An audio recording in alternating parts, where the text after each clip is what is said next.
Hello everyone and welcome back to my channel. If you're planning on visiting Tokyo soon and deciding if you want to go to Tokyo Disneyland or Tokyo DisneySea, then this video is for you. I know a lot of people who are traveling to Tokyo don't have the luxury or time, or maybe it's not in your budget to go to both parks. So in this video, I'm going to break down both parks for you. We'll be going over the attractions, the food, the shopping, the entertainment, all of it. And to keep it fun, at the end of each category, I'll let you know which one is my personal favorite pick for that. And if you're new here, my name is Eileen and I spent the last 14 months traveling around the world.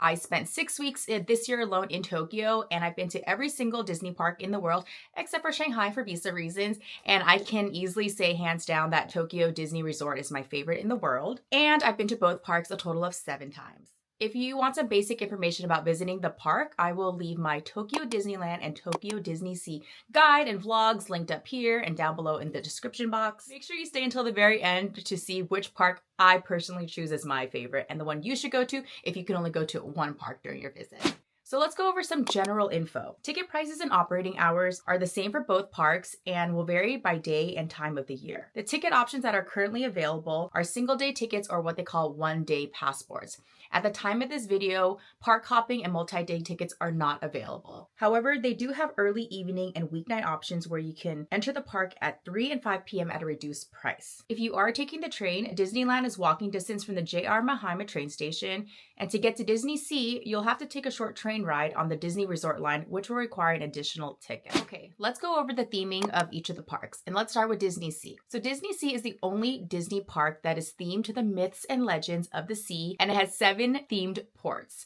You have Mediterranean Harbor, American Waterfront, Port Discovery, Lost River Delta, Arabian Coast, Mermaid Lagoon, and Mysterious Island. Tokyo Disneyland also has 7 themed areas, and of course it's going to be very similar to any other Disneyland park that if you've been to one before. And that includes World Bazaar, Adventureland, Westernland, Critter Country, Fantasyland, Toontown, and Tomorrowland.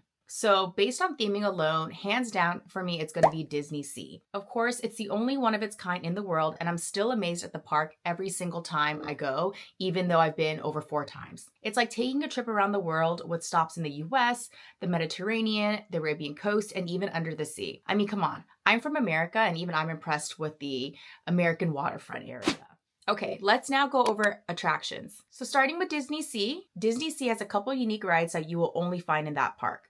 Some of the popular rides include 10,000 Leagues Under the Sea, Journey to the Center of the Earth, and Raging Spirits. Other attractions that you can find here, but also in other Disney parks include Soaring, Fantastic Flight, Toy Story Mania, Tower of Terror, and Indiana Jones Adventure. So even if you've been to some of these rides before at other Disneyland parks, keep in mind that they're slightly tweaked, so it's not going to be exactly the same as what you've ridden before. And one more thing to add about the attractions is that Tokyo DisneySea is the only park of the 2 that has single rider options, but that only applies to 2 rides, which is the Indiana Jones ride and Raging Spirits. Some of the unique Tokyo Disneyland only rides include Enchanted Tale of Beauty and the Beast, my personal favorite, the Happy Ride with Baymax, and Monsters Inc. Ride and Go Seek. Inside this park, you will also see a lot more of the familiar attractions like Haunted Mansion, Pirates of the Caribbean, Space Mountain, and Jungle Cruise. So based on just the attractions alone, you really can't go wrong with either park because they each have their own set of unique rides, but also rides that you can see or maybe have been on before in other Disneyland parks.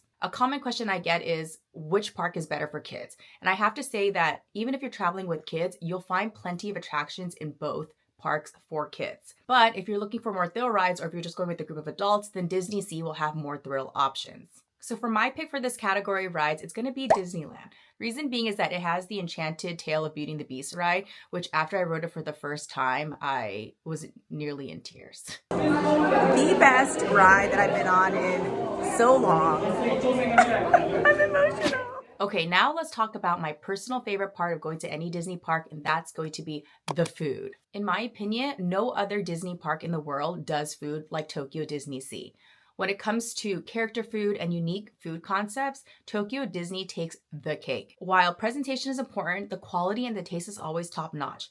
And if that wasn't enough, the prices are probably some of the most reasonable that I've seen at any Disney park before. Both parks offer a variety of dining options, from sit-down restaurants with shows to quick dining options to snack carts. Regarding the types of food, you can find Japanese options like curry, omelet rice, and noodles, along with Western options like pastas and sandwiches as well. Since I'm always trying to maximize my time at the park, I'll be speaking to more snacks and counter food options because I just don't have the time to go sit at a restaurant. So my plan of action when it comes to trying as much food as possible is to avoid large meals and to avoid sit-down restaurants. When it comes to the kind of viral Disney food that you'll see at the parks, like the Little Green Man dumplings, Mike's Melon Bread, or all of the unique flavor popcorns, you can find those at both parks. So you don't have to feel like you're missing out on one of them if you decide to go to one park or the other. If you're craving some typical American Disney food, you can still get that too. So you can get hot dogs, churros, and smoked turkey legs. So along with classic items that they serve all year round, Tokyo Disney does a really good job at having these rotating seasonal menus that you should definitely try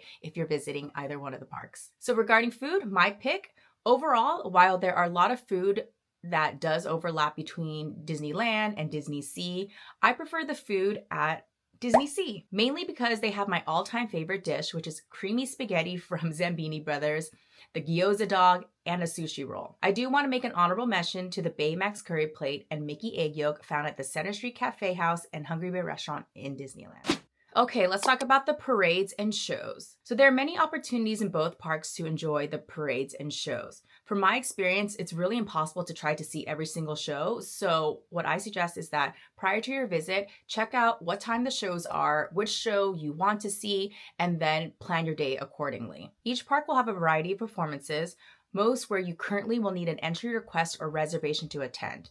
They have live entertainment, seasonal daytime parades, and a nighttime show, followed by fireworks before the park closes. In the evening, Disneyland has the Electrical Parade, which is similar to the one you may have seen before at Disneyland, California. DisneySea will have Believe, Sea of Dreams, which is held in the Mediterranean harbor and one of the best nighttime shows that I've seen. It features many of our favorite Disney characters on boats instead of floats. It combines fireworks, water show, music, and projections on the surrounding buildings, which makes it one of the best nighttime shows I've experienced at any Disney park. And regarding fireworks, each park will have a fireworks show right before they close, 30 minutes to closing, and it's about 5 minutes long, and to me, it's pretty underwhelming. So when it comes to shows and performance, the highlights are definitely the nighttime entertainment. So for this category, DisneySea wins for me because the Believe Sea of Dreams show is one of a kind. Okay, let's talk about some shopping. What's a Disney trip without shopping for all of the merch? When you're visiting the Disney parks back in the US, it's all about mini ears and spirit jerseys, right? Well, in Japan, it's all about the popcorn buckets, the capsule toys, anything Duffy related, and character hairbands and hats. Both parks have plenty of shops for you to find something special to take home or gift. The Japanese take gift giving very seriously. In both parks, you'll find shops selling your typical park merch, toys, apparel, packaged treats, stationery, accessories, home goods, and glasswork. Of course, there will be theme shops selling merchandise from their corresponding land or ride. The biggest difference is that if you're a Duffy fan, you'll find more Duffy merchandise in DisneySea. So for my pick, I'm actually not a big fan of buying merch when I go to the parks because I'd rather spend my money on food. But if you know me, I always pick out one thing to bring home to turn into an ornament. With that said, I absolutely love the World Bazaar area of Disneyland because it looks like Main Street USA with its Victorian buildings and has super cute display windows, and they change it seasonally as well. You can wander from shop to shop, browsing through all the goods. So for my pick, the best shopping is in Tokyo Disneyland. Okay, so we've gone through the theme, we've gone through the attractions, we've gone through the food, we've gone through the shopping. So what are my final thoughts? So of course, this video is to help you decide which park is the right decision for you if you can only visit one.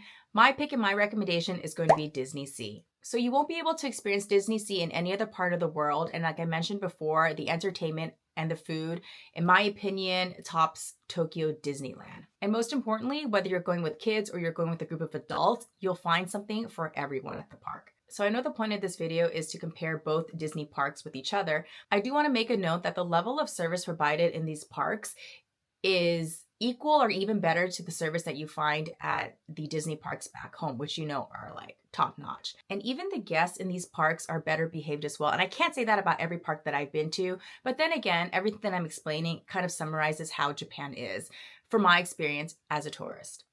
So that wraps up my Tokyo Disneyland versus Tokyo DisneySea video. I hope you guys found this helpful. If you have any comments or questions about visiting either parks, please leave it down in the comments below. Or if you have anything else to add for anybody who is in this predicament of trying to decide which park to go to, please leave it down. And as always, thank you so much for watching, and I will see you guys in the next video. Bye!